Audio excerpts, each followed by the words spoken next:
Hey friends, welcome to the channel. आज हम Everest इस फिल्म के बारे में बात करने वाले हैं जो कि 2015 में रिलीज हुई थी और IMDb पर इस फिल्म की रेटिंग है 7.1। 1953 में एडमंड हिलरी और टेनजिंग नोर्गे पहले दो ऐसे इंसान थे जो पहली बार एवरेस्ट पर चढ़े थे। इसके बाद बहुत कम ऐसे लोग थे जो एवरेस्ट पर चढ़े, क्योंकि एवरेस्ट पर चढ़ने का मतलब था मौत। लेकिन 1992 में रॉब हॉल नाम के एक आदमी ने इसे अपना बिजनेस बना लिया और उसने लोगों को एवरेस्ट पर ले जाने का काम शुरू किया और अगले 4 सालों में वो 19 लोगों को बिना किसी हादसे के एवरेस्ट पे ले गया। सन 1996 में रॉब एक और टीम को एवरेस्ट पर ले जाने के लिए तैयार होता है। जाने से पहले रॉब की बीवी उसे कहती है कि जल्दी वापस आना, क्योंकि वो प्रेग्नेंट है। रॉब कहता है कि मुझे आने से कोई भी नहीं रोक सकता और वो अपने सफर पे निकल पड़ता है। तारीख है 30 मार्च 1996। बहुत सारे यात्री काठमांडू नेपाल में पहुंच जाते हैं। रॉब की कंपनी का नाम है एवरेस्ट कंसल्टेंट्स और रॉब की टीम के साथ कई सारे लोग होते हैं, जिसमें बेक, डग, जॉन और भी कई सारे लोग हैं। ये कुल मिलाकर 13 लोगों की टीम है। इनका पूरा सफर 40 दिनों का है और इन्हें 10 मई की दोपहर तक एवरेस्ट के शिखर पर पहुंचना है। अब काठमांडू से पूरी टीम हेलीकॉप्टर से 9383 फीट की ऊंचाई पर पहुंच जाती है, जिस जगह का नाम है लूकला। इसके बाद ये सभी लोग वहां से पैदल आगे बढ़ते हैं और 17,600 फीट की ऊंचाई पर अपने बेस कैंप तक पहुंच जाते हैं। यहाँ पर कई देशों के अलग अलग लोग होते हैं जो सभी अलग अलग कंपनीज के साथ एवरेस्ट पर चढ़ना चाहते हैं। 23 अप्रैल को ये पूरी टीम 21,300 फीट की ऊंचाई तक चढ़ जाती है और यहाँ ऑक्सीजन की कमी होने लगती है। यहाँ पर एक कैंप होता है जहाँ ये सब लोग रुकते हैं और ऑक्सीजन भी ले लेते हैं। दरअसल जो कंपनीज इन लोगों को एवरेस्ट पर ले जा रही होती है, उन्होंने अलग अलग चोटियों पर यात्रियों के लिए कैंप लगाए थे ताकि वो आराम कर सके। अब यहाँ से आगे का सफर इतना आसान नहीं है, क्योंकि अब ऑक्सीजन कम हो रही है। पहाड़ की चढ़ाई बिल्कुल सीधी होती है और बहुत खतरनाक भी है। ये वो जगह है जहाँ पर आप बादलों के साथ रहते हैं। यहाँ पर सारे यात्रियों की सुविधा के लिए सभी कंपनीज ने मिलाकर रस्सियाँ लगाई है ताकि यात्री ऊपर चढ़ सके, क्योंकि बिना रस्सियों के एक आम आदमी को एवरेस्ट पे चढ़ना नामुमकिन है। पर फिर भी इतना आसान नहीं है, क्योंकि वहाँ का मौसम और ऑक्सीजन की कमी इंसान को अपने आप में ही धीरे धीरे मारना शुरू कर देती है। अभी सब यहाँ से आगे बढ़ते हैं, जहाँ पर पहाड़ चढ़ते हुए इन्हें बहुत परेशानी हो रही है। इन्हें सांस लेने में भी बहुत परेशानी हो रही है। फिर भी ये सब आगे बढ़ते रहते हैं और 24,000 फीट की ऊंचाई पर चढ़ जाते हैं। अब नीचे कैंप से हेलन, जो कि रॉब की टीम में होती है, रॉब को मौसम की जानकारी देती है कि मौसम तेजी से बदल रहा है। मौसम ने अपना रास्ता बदल दिया है। अगर ये उत्तर की तरफ नहीं गया तो 11 तारीख को बहुत बर्बादी हो सकती है।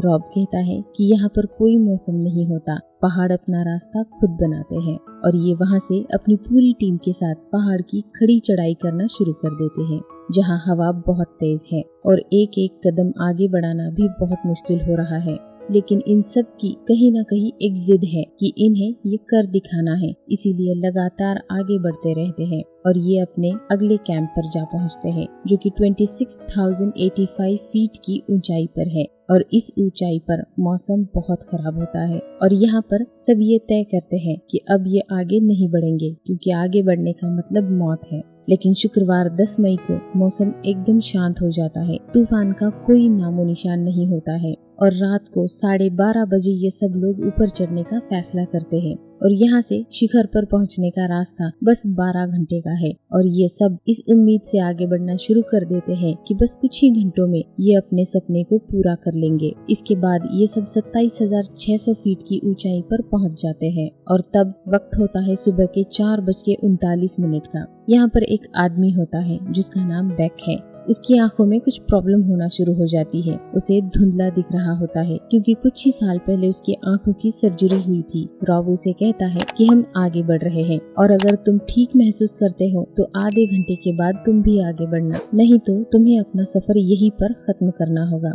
अब बचे हुए लोग जब आगे बढ़ते हैं तो वो देखते हैं कि वहाँ पर ऊपर रस्सियाँ नहीं होती है और ये अब यहाँ पर रस्सियाँ बांधना शुरू कर देते हैं, क्योंकि बिना रस्सियों के एक कदम भी ऊपर नहीं चढ़ सकते। और यहाँ से 3 लोग वापस लौटने का फैसला करते हैं, क्योंकि यहाँ पे हवाएं बहुत तेज होती हैं, बहुत ठंड होती है और इनकी ऑक्सीजन भी खत्म हो चुकी होती है। और इसीलिए मंजिल के बहुत करीब होने के बावजूद भी अब ये लोग रिस्क नहीं लेना चाहते और वापस लौट जाते हैं।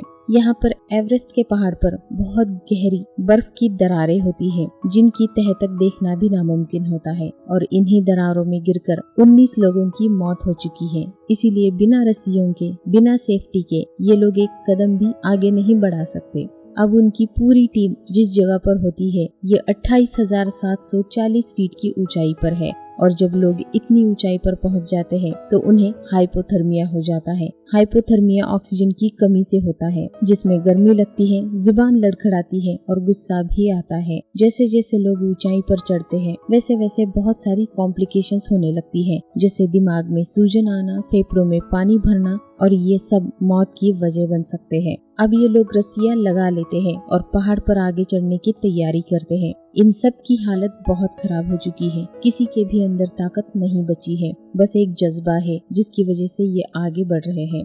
और आखिरकार दोपहर के 1:14 पर ये सभी लोग एवरेस्ट की चोटी पर पहुंच जाते हैं। इन्होंने वो कर दिखाया है जो ये करना चाहते थे। रॉब और उसकी टीम बहुत खुश हो जाती है और कुछ ही देर में ये वापस लौटने का फैसला करते हैं। वैसे प्लान के हिसाब से इन्हें 2 बजे तक वापस लौटना चाहिए था, पर ये सब लेट हो जाते हैं और यहाँ पर पहाड़ों पर बादल मंडराना शुरू हो जाता है और इन सब से सांस भी नहीं ली जा रही होती है, क्योंकि इन सब का ऑक्सीजन खत्म हो चुका है। रॉब नीचे कैंप से संपर्क करता है और बताता है कि ऑक्सीजन खत्म हो चुका है और जितने भी एवरेस्ट की चोटी तक पहुँच चुके हैं अब ये सब वापस लौटना शुरू कर रहे हैं और ये लौटना शुरू कर भी देते हैं। अभी थोड़ा सा ही नीचे आए होते हैं कि तभी वहाँ पर एक इन्हीं के टीम का आदमी जिसका नाम डग है वो आ रहा होता है। रॉब उसे मना करता है, पर वो कहता है कि अगर आज मैं ऊपर नहीं गया तो दोबारा कभी नहीं आ पाऊंगा, और रॉब उसे बड़ी मुश्किल से ऊपर ले जाता है। डग की हालत बहुत खराब हो रही होती है, पर वो एवरेस्ट के शिखर तक पहुंच जाता है और अब वो वहां से नीचे उतरना शुरू करते हैं। डग की हालत और भी खराब होना शुरू हो जाती है। वो लगभग बेहोशी की हालत में होता है और अब ये दोनों ऊपर फंस चुके हैं। रॉब की टीम रॉब को वापस आने के लिए कहती है, लेकिन रॉब मना कर देता है। वो कहता है कि मैं डग को छोड़कर नहीं आ सकता। ये एक इंसानी जिंदगी का सवाल है और वो रस्सियों के सहारे बड़ी मुश्किल से उसे नीचे उतारने की कोशिश करता है और तभी यहाँ पर बहुत जोरों से तूफानी हवाएं चलने लगती है और रॉब डग को बहुत मुश्किल से एक जगह पर छोड़कर ऑक्सीजन लेने के लिए जा रहा होता है। वो डग को कहता है कि तुम यहाँ से हिलना मत, लेकिन डग का दिमाग पूरी तरीके से सुन्न हो चुका था और वो भी उसके पीछे पीछे आने लगता है। ये बात रॉब को पता नहीं चलती और डग खाई में गिर जाता है और उसकी मौत वहीं पर हो जाती है। लेकिन यहाँ पर रॉब भी बुरी तरह से थक चुका है और वो वहीं पर बैठ जाता है। तभी वहाँ पर उसका एक साथी आ जाता है जिसे ऑक्सीजन का आधा सिलेंडर मिल चुका था और वो रॉब को ऑक्सीजन देता है और वो दोनों नीचे उतरना शुरू कर देते हैं। ये कुल मिलाकर 13 लोग होते हैं जो ऊपर फंसे हुए हैं और तूफान बढ़ता ही चला जा रहा है। अभी रात के 3 बज चुके हैं और नीचे कैंप से उन्हें बताया जा रहा है कि उनके मदद के लिए लोगों को उनके पास भेजा जा रहा है, पर वो तभी ऊपर आ पाएंगे जब तूफान रुकेगा और ऊपर लोग तूफान से, ठंड से और ऑक्सीजन की कमी से मर रहे हैं। अब सुबह के 5 बज चुके हैं और आज दिन होता है 11 मई का। रॉब के साथ जो उसका दूसरा साथी है वो ठंड और थकान की वजह से उस ऊंचाई पर उसका दिमाग काम करना बंद कर देता है और जब रॉब खुद बेहोशी की हालत में होता है तो उसका साथी अपनी जैकेट उतार देता है और बोलता है कि बहुत गर्मी हो रही है और पहाड़ से नीचे स्लाइड कर जाता है। अब तक इनका कैंप से पूरी तरह से संपर्क टूट चुका है, पर अब तूफान बंद हो चुका होता है। तभी रॉब का कॉल आता है। वो बोलता है कि मैं हिल भी नहीं पा रहा हूँ क्योंकि उसके हाथ और पैर जम चुके हैं। वो उन्हें बताता है कि मुझे मदद चाहिए और मेरा साथी मर चुका है। वो लोग रॉब को बोलते हैं कि तुम्हें किसी भी तरीके से नीचे आना होगा क्योंकि वहाँ पर ऊपर अभी भी बहुत तेज हवाएं चल रही है। पर रॉब कहता है कि मैं नहीं आ पाऊंगा और इसके बाद इनका कनेक्शन टूट जाता है। अब नीचे इनकी टीम बोलती है कि रॉब की वाइफ को कॉल लगाओ और उसका फोन सैटेलाइट फोन के पास रखो, उसे अपनी वाइफ की आवाज सुनकर हिम्मत मिलेगी। और वो ऐसा ही करते हैं। वो रॉब से उसकी वाइफ की बात करवाते हैं। रॉब की वाइफ बोलती है कि तुम्हें चलते रहना होगा, कुछ ही देर में धूप निकल आएगी, बस तुम किसी भी तरीके से नीचे आ जाओ। रॉब को वहाँ पर बहुत दिक्कत हो रही होती है क्योंकि वहाँ पर हवाएं बहुत ही तेज चल रही है और बिना ऑक्सीजन के सांस लेना भी बहुत मुश्किल हो रहा है। रॉब कहता है कि मेरे हाथ पैर जम चुके हैं। उसकी वाइफ कहती है कि तुम्हें चलना होगा, ब्लड सर्कुलेशन रुकना नहीं चाहिए। और इसके बाद रॉब वहाँ से बड़ी मुश्किल से उठने की कोशिश करता है और जो लोग रॉब को ऊपर बचाने के लिए गए हैं वो ऊपर नहीं जा पाते क्योंकि वहाँ पर हवाएं बहुत तेज थी और उन्हें वापस लौटना पड़ता है। रॉब को बताया जाता है कि जो लोग तुम्हारी मदद के लिए आ रहे थे वो तेज हवाओं के कारण वापस लौट चुके हैं। रॉब कहता है कि मुझे एक और रात यहाँ पर रुकना पड़ेगा क्योंकि वो वहाँ से अकेला नहीं निकल सकता। वही रॉब की वाइफ उसके लिए बहुत चिंतित होती है और वो बोलती है कि मुझे रॉब से बात करनी है। और वो रॉब से बोलती है कि तुम्हें घर आना ही होगा, मैं तुम्हारा इंतजार कर रही हूँ। रॉब अपनी वाइफ को कहता है कि मैं सारा से नहीं मिल पाऊंगा। उसकी वाइफ के पेट में जो बच्चा है वो एक लड़की है और रॉब ने पहले ही उसका नाम सारा रख दिया है। रॉब कहता है कि मुझे माफ कर देना, मैं उसे नहीं मिल पाऊंगा क्योंकि रॉब समझ जाता है कि वो यहाँ से निकल नहीं सकता और ये उसका आखिरी वक्त है। रॉब की वाइफ कहती है कि ऐसा मत कहो, तुम ऐसे हार नहीं मान सकते। रॉब कहता है कि मैं तुम्हें बहुत प्यार करता हूँ, तुम अपना ख्याल रखना। और इसके बाद उनका फोन डिस्कनेक्ट हो जाता है। वही दूसरी तरफ बेक, जिसे देखने में परेशानी हो रही होती है, वो नीचे उतरने वाले लोगों के साथ नीचे की तरफ कुछ दूरी तक आ चुका होता है। पर रात को तूफान में वहाँ से कुछ लोग जा चुके होते हैं और जो भी वहाँ पर बचे थे वो सब मर चुके थे। पर बेक अभी भी जिंदा होता है और उसको हेलुसिनेशंस होना शुरू हो जाते हैं, यानी कि उसे भ्रम होना शुरू हो जाते हैं। उसे अपनी बीवी और बच्चे दिखते हैं और वो पूरी हिम्मत से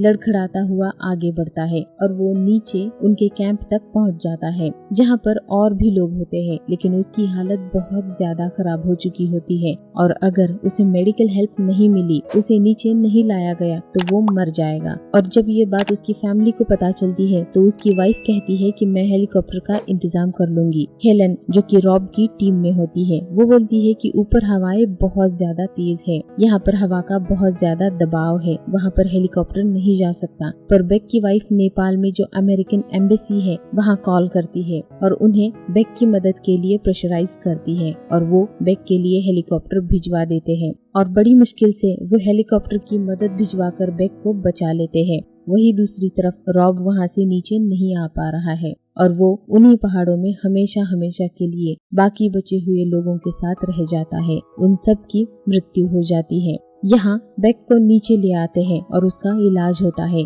पर बेक के हाथों और नाक का खून जमने की वजह से वो गल चुके थे, जिसकी वजह से उसके हाथ और नाक काटनी पड़ती है। लेकिन बेक की फैमिली उसका साथ देती है और आज भी वो अपनी वाइफ के साथ अपने बच्चों के साथ रहता है। जुलाई 1996 में रॉब की बेटी होती है और उसका नाम उसकी पत्नी सारा रखती है, जैसा कि रॉब चाहता था। तो ये था 1996 का वो दर्दनाक हादसा जिसमें कई लोगों की जान गई। तो आपको ये फिल्म कैसी लगी कमेंट करके जरूर बताइए, अपने दोस्तों के साथ शेयर करिए, वीडियो को लाइक करिए और चैनल को सब्सक्राइब करिए। And finally thanks for watching, bye bye.